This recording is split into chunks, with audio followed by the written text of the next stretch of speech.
इस दौरान महिलाओं को भूलकर भी नहीं फोड़ना चाहिए नारियल। भारतीय हिंदू परंपरा में वे बहुत से कार्य ऐसे हैं जिसे करने का महिलाओं के लिए निषेध है, यानी कि वे यह कार्य नहीं कर सकते, उनके लिए वह कार्य करना मना है। हिंदू धर्म ग्रंथों में इसको लेकर कई तरह के तर्क भी दिए गए हैं। आज हम आपको एक ऐसे ही कार्य के बारे में बताने जा रहे हैं जिसे महिलाओं को नहीं करना चाहिए। बता दें कि यह ऐसा कार्य है जो कि हिंदू परंपरा में बहुत ही लंबे समय से चली आ रही है। आज हम आपको जिस कार्य के बारे में बताने वाले हैं वह है नारियल नहीं फोड़ने का, और यह कार्य हमारे हिंदू धर्म में लंबे समय से चली आ रही है। नारियल फोड़ने को लेकर हमारे समाज में यह धारणा है कि इसे शुभ माना जाता है। साथ ही किसी भी शुभ कार्य या किसी भी पूजा पाठ में अगर दान करना हो तो किसी को कुछ देना हो तो उसमें नारियल यानी कि श्रीफल के साथ में उनको दान करते हैं। जैसा एक उदाहरण के रूप में समझे तो अगर किसी भी व्यक्ति की शादी ठीक हुई है तो इस दौरान श्रीफल भेंट स्वरूप देकर शादी के शुभ कार्य को आगे बढ़ाया जाता है। खासकर शादी में तिलक के दिन दूल्हे को श्रीफल भेंट स्वरूप दिया जाता है। दंत कथाओं की माने तब भगवान विष्णु पृथ्वी पर प्रकट हुए तो वे स्वर्ग से अपने साथ 3 विशेष तरह की वस्तुएं लेकर आए थे, जिसमें पहली थी माँ लक्ष्मी, दूसरी थी कामधेनु गाय और तीसरी थी नारियल का वृक्ष। श्रीफल माँ लक्ष्मी और भगवान विष्णु का फल है, इसलिए नारियल को श्रीफल भी कहा जाता है।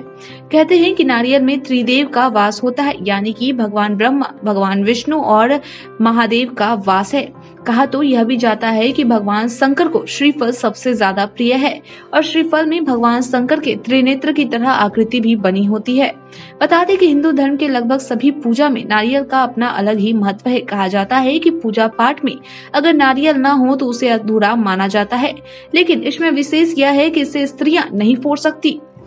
इसके पीछे जो तर्क दिया जाता है उसमें यह बताया जाता है कि नारियल एक बीज फल है जो वनस्पति के उत्पादन या प्रजनन का कारक है। नारियल को प्रजनन क्षमता से जोड़कर भी देखा जाता है और कहा जाता है कि स्त्रियां बीज रूप में ही शिशु को जन्म देती है, इसलिए स्त्रियों को नारियल नहीं फोड़ना चाहिए।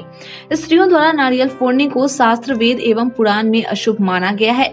इसलिए यह कहा जाता है कि जब देवी देवताओं की पूजा साधना हो तो केवल पुरुष ही नारियल को फोड़ सकते हैं। नारियल फोड़ने को लेकर एक पौराणिक कथा यह भी है कि जिसमें यह कहा जाता है कि विश्व का निर्माण के लिए जब ब्रह्मा जी निकले तो उन्होंने सबसे पहले नारियल का निर्माण किया था। कहा जाता है कि नारियल में ब्रह्मा, विष्णु और महादेव का वास होता है, इसलिए कहा जाता है कि महिलाओं को नारियल से दूर रखा जाता है। बता दें कि महिलाएं शिशुओं को जन्म देती हैं, जिससे कि संसार में जन्म मृत्यु का चक्र चल रहा है।